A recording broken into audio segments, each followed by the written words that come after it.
విదేశీ పర్యటనకు వెళ్లాలనుకుంటున్నారా? కానీ తక్కువ బడ్జెట్ లో వీసా వంటి గందరగోళం అవసరం లేని దేశాలకు వెళ్లాలనుకుంటున్నారా? అయితే ఈ స్టోరీ మీకోసమే.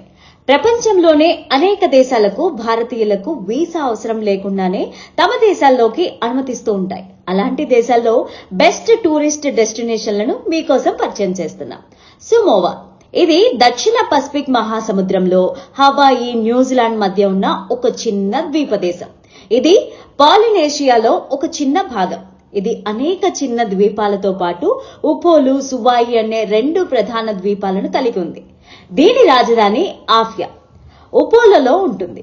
సుమోవా ప్రాంతం విశిష్ట సంస్కృతి, ఉష్ణమండల ప్రకృతి దృశ్యాలు, సహజమైన బీచ్లకి చాలా ఫేమస్ అని చెప్పుకోవచ్చు. ఇక మాల్దీవ్స్ ఇది ఒక ఉష్ణమండల స్వర్గం అని చెప్పుకోవచ్చు. ఇది హిందూ మహాసముద్రంలో శ్రీలంక, భారతదేశానికి నైరుతి దిశలో ఉంది.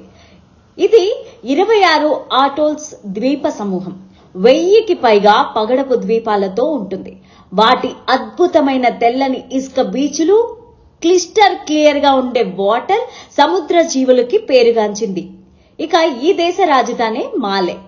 భూటాన్, భారతదేశం, చైనా సరిహద్దుల్లో తూర్పు హిమాలయాల్లో ఒక చిన్న భూ పరివేష్టిత రాజ్యం.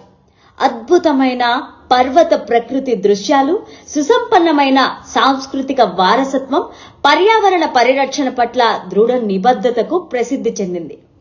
దీని రాజధాని థింపు. నేపాల్ ఎవరెస్ట్ పర్వతం వంటి ప్రపంచంలోని ఎత్తైన శిఖరాలను కలిగి ఉన్న హిమాలయాలతో సహా అద్భుతమైన ప్రకృతి దృశ్యాలను నేపాల్ ప్రసిద్ధి చెందింది. ఇక దీని రాజధాని ఖాట్మండ్.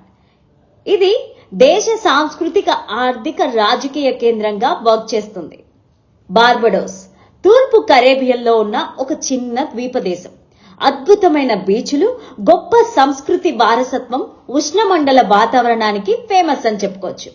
ఇక కరేబియన్లోని తూర్పున ఉన్న ద్వీపంగా కూడా ఇది అట్లాంటిక్ మహాసముద్రంలో ఉంటుంది.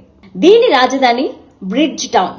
బార్బడోస్ దాని తెల్లని ఇసుక బీచ్లు, క్లిస్టర్ క్లియర్ గా ఉండే జలాశయాలు, పగడపు దిబ్బలకు ప్రసిద్ధి చెందింది. స్కూబా డైవింగ్ వంటి బహిరంగ కార్యకలాపాలను కోరుకునే టూరిస్టులకి ఇది ప్రసిద్ధమైన గమ్యస్థానంగా చెప్పుకోవచ్చు.